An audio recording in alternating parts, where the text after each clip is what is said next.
Hi guys, today I wanted to share with you my C-section experience just in case there are some of you out there that are maybe scheduled for a C-section or have to undergo a C-section for whatever reason, and maybe are scared, don't know what the procedure is like, don't know what to expect. So I thought I'd share my experience with you because I had to have a C-section with my son who was born on the 18th. And I had to undergo a C-section. I didn't have a choice because he was breech. And to be quite honest, I was very, very, very afraid of the whole process of a C-section, having an epidural, getting the C-section, and then the recovery afterwards. I was very scared, and that was my worst nightmare. I didn't want to have a C-section with any of my babies. And not only that, I didn't want to have an epidural because I do have scoliosis, so it is kind of scary to get an epidural when your spine is crooked and they have to give you this really big long needle injection right on your spine. So but I had to undergo the C-section, and I was scheduled for one on the 21st, but I ended up having one on the 18th because baby decided to come a little bit early. So I'll go ahead and kind of just tell you my experience, just in case there are those of you out there who are just like me, who was really afraid. I won't even lie, I cried a couple of nights just thinking about it, but I'll go ahead and share my experience so you kind of know what to expect. And yeah, because of a lot of the things that I read online scared me even more because of all the things that women were saying about how painful it was and how the recovery took so long. So yeah, I'll just jump right into it. So I was scheduled to have a C-section on the 21st of April, but I ended up going to the hospital on Thursday, April 17th. I went to the hospital because I was experiencing some pains right above my belly, like burning pains, and I felt like I was getting Braxton Hicks contractions. So I told my husband, let's just go to the hospital just to check out, make sure everything's okay, because I feel really bad if something was wrong and I should have gone to the hospital. So we went just to check, just to make sure that everything was okay, because I have never felt a burning sensation before on my stomach. So we went, and I thought they were just going to check me and then tell me to go home. So that's what I was expecting when I went to the hospital that day. Anyways, they check me in and they start to monitor the baby. They hook me up. I put on the gown. It's like I was admitted already. I put on the gown. They put the that little thing that checks your heart rate on my finger. They were already getting ready for the IV and all that. So I was just like, whoa, I didn't expect all this stuff to happen. I thought they were just going to check me and then I was going to go home. So I was kind of like, okay. So they put the IV on me. They were putting fluids into the IV, and then they were just monitoring the baby for a good hour and a half, just making sure that the baby was okay. I was getting contractions. They were saying that they were contractions, not Braxton Hicks, even though I wasn't feeling any pain whatsoever.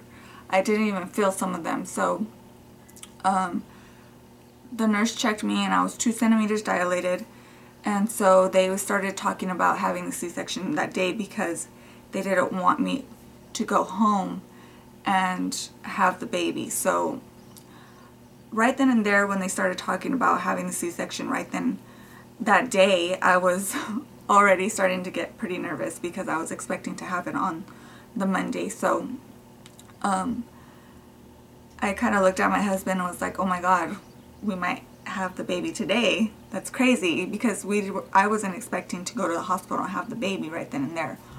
And so the nurse wanted to discuss it with the doctor to see what they were going to do, and so they just waited. So they were monitoring the baby, and just to see if I would dilate any further. So I was there for like another hour and a half, just sitting in the room. My husband and I were so bored because I wasn't experiencing any pain or anything. It wasn't like I was like in agony. I was having these contractions, but I didn't feel anything. And you can see them on it kind of like prints out that sheet of paper that kind of shows you when you have a contraction.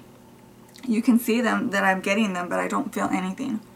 And so they're just waiting to see what happens. And I was dilating, I was progressing with the dilating, so they said, okay, we're gonna have to do a C-section today. So then I was kind of like, oh my God, I'm gonna have to do this today.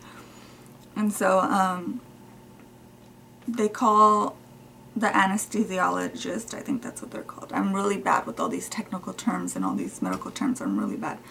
And he comes in and he talks to me about it, and he tells me about the epidural, and I kind of didn't even want to have the epidural. I was like, is there any other option? Because I have scoliosis. It makes me really nervous to get an epidural.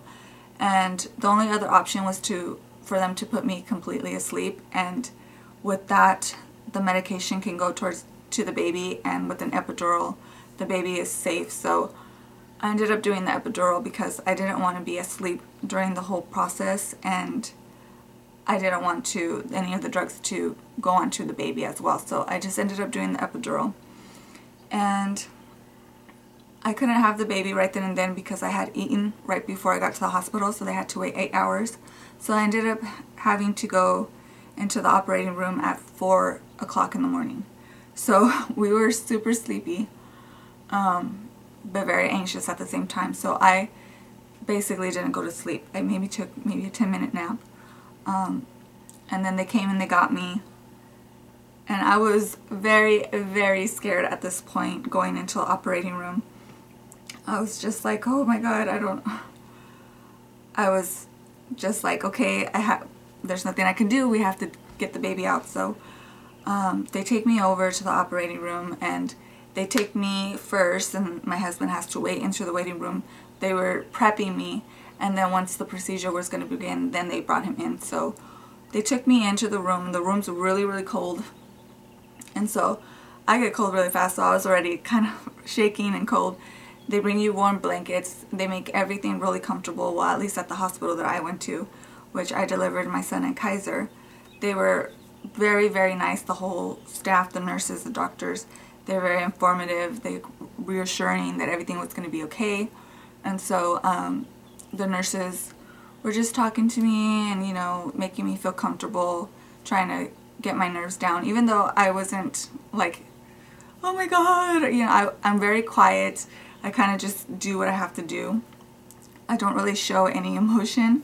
So they just talk to me, and then they numb you before they give you the epidural. So I thought they were going to give me the epidural just like that without any numbing, but they numb your back so you don't even feel when they give you the epidural. I didn't feel any discomfort or anything when they gave me the shot. And then you get this really weird sensation all over your legs, like a hot, warm sensation, which I didn't like. And then they lay you down. They help you, of course, because your legs are very heavy. You can't move them. And then they help me down, and then they have to put in a catheter. And that I didn't feel anything with the catheter, because by then the epidural had already done its work and I couldn't feel anything whatsoever. So they put in the catheter, and then you're kind of just exposed to everybody. Like, everybody is just, it's just business. They're just getting things done, and you're just nude, totally nude and exposed. They have you like with your arms out like this, and I was just like, okay, you know, like they're just wheeling you around and you're totally nude. And they put a curtain, which I was kind of like, what? I thought I was going to be able to see, but they put a curtain in front of you. So I'm lying down, and then there's this curtain, so I can't see anything. They put this plastic thing over my stomach, and then they kind of sealed it. And at that point, I was kind of like, okay, well, when's my husband coming in here? Because he wasn't there yet. And so then finally they call him in, and he's just sitting next to me. I can't see anything. They tell me that they're going to start the procedure, and so they start making the incisions. I don't feel a thing. It's very, very painless, like super painless. You don't feel anything whatsoever. And so they're doing the procedure, and then they tell me they're going to go cut through the uterus, and I'm just like, okay. My husband's like talking my ear off, trying to trying to ease my nerves, and I'm just kind of like, it's okay, it's okay, I'm not afraid, everything's fine, I don't feel anything, it's okay. You know, he was just trying to make me feel relaxed. So my husband's just talking to me and trying to comfort me, and then they take the baby out, and then you hear your babies cry, and it was just the best feeling. I started crying right away as soon as I heard him cry. And the procedure takes only about 30 minutes. It's not even a long procedure. So then baby comes out, and of course everyone's happy. I'm so happy, and I was just so happy to see him, and it was just a weird, crazy experience. And you know, everything was fine. I didn't feel any pain. There was no discomfort during the whole process. Like, it was just total breeze. And then afterwards, they stitch you up, and then they put you into another room. And then, of course, I breastfed right away. And then baby latched on perfectly. Everything was great, and I didn't feel any pain or any discomfort at the hospital, because they were giving me medication around the clock. So it was just a little bit uncomfortable in my abdomen, but it wasn't very painful like I thought it was. The problems came when I tried to stand up for the first time. That's when I was kind of like scared, because I stood up and I had a very like burning sensation around the incision area that was kind of like a slap in the face. Like, it just woke me up, because I hadn't felt any pain up until that point. And so it was very strong, and I kind of had to sit down. I sat down because I was getting dizzy. I was getting a little bit lightheaded, and so I asked the nurse if I can stand up again, if I could try again. She said, sure, go ahead. So I stood up, and that's all I remember. I woke up, and there was all kinds of people all around me. It was just like the movies, where you see just faces all around. And apparently I had passed out on the nurse, and she was freaking out, because she's like, you passed out and you blacked out. And they were asking me, do you know where you are? Do you know where you are? And I'm like, yes, I know where I am. And, you know, they were all just frantically like around me, helping me, because I guess she pushed the code blue button. So I passed out on the nurse, and then she said that she was afraid, because she said I passed out with my eyes open, and she thought I was going to have a seizure. So she pushed the code blue button, because the nurse button wasn't working on my bed. So that's why all these people were in my room when I came to. And so that kind of sucked. I had no sleep the night before, because I was up the entire day, and then awake to stay awake until 4 a.m. to actually deliver the baby or have my C-section. And then I was awake the entire day, and then awake the whole night taking care of my baby. So I was exhausted. I had no sleep. I was very sleep deprived. And so they kind of just let me sleep the very next day. And they didn't make me stand up until the next day. So I had the baby at 4 a.m. and then I kind of just hung out that whole day. And then the next morning is when they had me stand up, and that was totally bad. So they kind of just let me hang out, because they were telling me that they needed to take out the catheter, and that's why I needed to stand up. And so I was just like, okay. Time was running out for me, so they took out the catheter, which was a strange feeling. I was like, oh, I didn't like that. They took out the catheter, and I was having to use the restroom. After that, I was having to use the restroom like literally every 2 hours, because they had the IV on me, and that was just giving me fluids. And I don't retain any liquid. Like, whenever I drink anything, I literally like pee it out within 30 minutes. I don't retain any liquids whatsoever. So I was getting kind of nervous, because I hadn't stood up and I had to use the restroom. So I told my husband to call the nurse, because I had to use the restroom. And then she came, and then I stood up, and right away I started feeling lightheaded, like I was gonna faint again because of the pain. It hurt really bad. And so they were keeping me awake with that stuff. I forget what it's called. but you know, they put it under your nose and you're kind of just like, whoa, whoa. It smells like hair dye times like 100. It's super potent stuff. And so I was fainting. They were keeping me awake.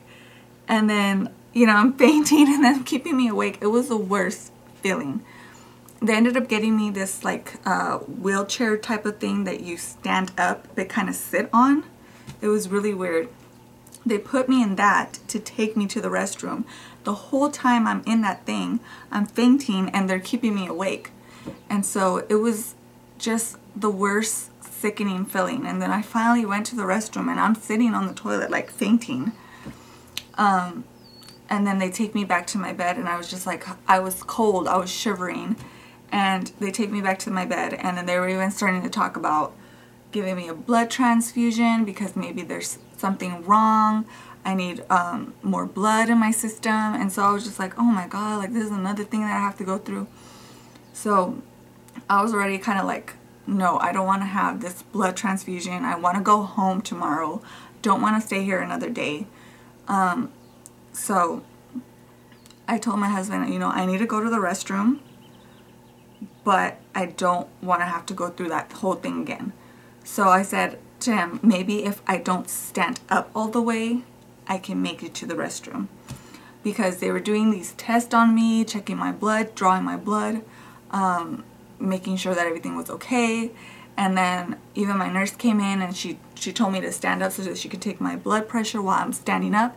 And as soon as I stood up and was vertical, that's when I started feeling faint. So I told my husband, let's call her and tell her I have to go to the bathroom, but I'm going to try and crouch down and go to the bathroom that way.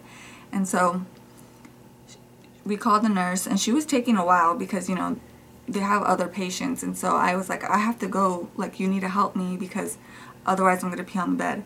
And so I crouched down and I was fine. I crouched and I made it to the bathroom. My nurse came into the room and she was like, oh, what? Like, where is she? And I had already gone to the restroom. So I just did that. That helped me a lot. I don't know why it was that I couldn't stand up straight for the first couple of times, but what I ended up doing was just crouching down and using the restroom, and then every time I would get up to go to the restroom, I just straighten up a little bit each time, and then eventually I was able to just stand up and go to the restroom. And so that kind of sucked when I was at the hospital. We finally get home and everything's pretty much okay. I mean, I'm feeling a little bit discomfort, but nothing too bad, nothing that I had expected or, you know, things that I had read. I was able to walk around, but just very slow at first. And then, yeah, so I was taking, you just really have to make sure that you take your pain medication. If you do have a C-section, you have to make sure that you take your pain medication right on time. Don't let the pain medication wear off before you take your pain medication, because then it's just gonna suck. You just take it every 6 hours on the dot and you'll be fine, because that's what I did. They told me to. My cousin who had a C-section and also the nurse told me to make sure to take the pain medication on time, and that would help me a lot, and it does. So yeah, the day I came home, you're just really tired at first, but I had my C-section Friday morning, and by Wednesday of the next week, so yeah, Wednesday, I was fine. I mean, we went to Target. I wasn't in a lot of pain. Just, you know, here and there, like a certain moves that I would make, I'd feel like a little pain. I just, you know, but it's not as scary as you think, because I was expecting the worst. When they tell you that it's 6 to 8 weeks of recovery, you know, I'm thinking that I'm going to be in bed the whole time, that I'm going to have to rely on all these people. And I was just scared because I have my 3-year-old and then I have my son, and I was just like, how am I going to take care of my daughter and my baby if I'm just going to be in bed and I'm not going to be able to do things? But, you know, by that Wednesday, I was already up. I was feeling good. I had energy. We went to Target. We took the baby. I mean, and ever since then, it's just been getting so much better every day. And it wasn't as bad as I thought. I am so thankful and grateful that, you know, I have my husband with me. He took 2 weeks off. He's helped me so much. And I think that that's important for you to recover, is that you do need to rest when you have to rest, and you don't lift anything heavy. So he's been here to entertain my daughter and take care of her so that she's not all up on me, because I was afraid that she was going to hurt me because she's very attached to me. So but yeah, it is not that bad, and I hope that that kind of helps out any person that is going to have a C-section. Of course, this is my experience. Everyone is different. Everyone's pain threshold is different. But for me, I was expecting the worst, and it wasn't that bad. I mean, I was even kind of thinking, like, if I have to have a C-section, I don't think I want to have another baby, because I don't want to have a C-section again. But after having this experience and knowing what it's like, I'm not that afraid anymore. If I have to have a C-section again in the future, of course I'm going to try to avoid it, because I'd rather have a natural labor. But if I have to have a C-section again for whatever reason, like I did with my son, then I wouldn't be afraid, and I can go through it knowing what it's like. So yeah, I hope that this was helpful. Oh, and I'll go ahead and show you kind of where the incision is. So this is my belly, and it's already been 2 weeks. So this is what my stomach looks like. I wear, these are my maternity pants, and then I also wear like a belly band. I think that's what they're called. And I've also been breastfeeding my son, so that helps a lot to bring down your belly. But the incision is a bikini incision, that's what they call it. So it's super low. It's super low. You can't, if I'm wearing underwear, you can't see it. They first put a plastic thing over it. They had like a plastic thing over it, and then they took those off, and right now I have like these, it looks like tape. They put this tape over, they took out my staples and they put the tape over it, and now I just have to wait for those to fall off, and then after that I don't have to go for them to check that area anymore. And the incision is about this long, so it's pretty large, I guess, but it's not that bad. You can't really see it if you're wearing a bikini. If you're wearing underwear, no one's gonna see it. But yeah, if you guys have any questions about anything about the procedure, about recovery, or anything about that, anything about the C-section in general, feel free to ask me in the questions and I will answer them. I hope that this was helpful for some of you, and hopefully it kind of eases your nerves a little bit, because I know that sometimes reading those things online can scare you, because it kind of scared me, because people were saying it's brutal, it's horrible, and all kinds of things, and I was just like, oh my god, I'm so scared. But within about 4 days, I was feeling great. So hopefully this helps you guys. Hopefully it wasn't too boring, because I'm just talking the entire time. And yeah, thank you guys for watching, and I will see you in my next video.